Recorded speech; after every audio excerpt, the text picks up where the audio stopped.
আসসালামু আলাইকুম। অনেক দিন যাবৎ দীর্ঘদিন পর একটা ফোনে কাজ আসলে সময় সুযোগ হয় না। আসলে অনেক ব্যস্ত থাকি, যার কারণে ভিডিওগুলো আপলোড করার সময় সুযোগ থাকে না। তো এই ফোনটা হলো আপনার আইটেল একটা বাটন মোবাইল।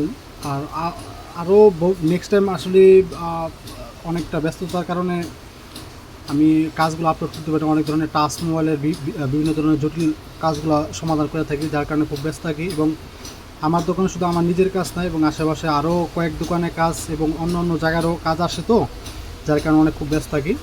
যাই হোক, এই আপনার আর আইটেল 5618 এই মোবাইলটার সমস্যা ছিল যে অটো চার্জিং হইতো। হ্যাঁ, ব্যাটারি লাগাইলে আপনার অটোমেটিকলি চার্জ দেখাইতো। তো কাস্টমার বললো যে এটা ওয়াটার ড্যামেজ ছিল। তো আমি খোলার পর দেখলাম যে পানির পরিমাণ নাই বললেই চলে, এরকম একটা কিছু মনে হলো আমার কাছে। তো আমি আপনার এখানে টিনটা উঠে সুন্দর করে ওয়াশ করলাম। ওয়াশ করার পরও কমপ্লিট হয় নাই। পরে আপনার যে চার্জিং আইসিটা ছিল এটাও চেঞ্জ করছি। তারপরে আশেপাশে যে আপনার রেজিস্টারগুলো ছিল এগুলোও আপনার চেঞ্জ করা হয়েছে। তারপর সমাধান হয় নাই। তো এক পর্যায়ে আমি আপনার হলো এই আইসিটা, যেটা আমরা সিপিইউ বা মেন যে আইসিটা আর কি, তো এটাকে সুন্দর করে রিহট করে দিলাম। আলহামদুলিল্লাহ আমার কাজটা কমপ্লিট হয়েছে।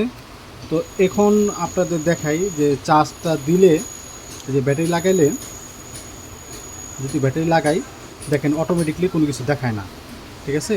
আর আগে এলো অটোমেটিকলি চার্জ দেখায়, তো চার্জার ছাড়াই। হ্যাঁ, তো আলহামদুলিল্লাহ আমার কাজটা হয়েছে। তো আপনারা আসলে যদি এইভাবে কাজ না হয় তো তারপরে সিপিইউ রিহট বা রিবোলিং করে দেখতে পারেন, আলহামদুলিল্লাহ কাজটা হয়ে যাবে।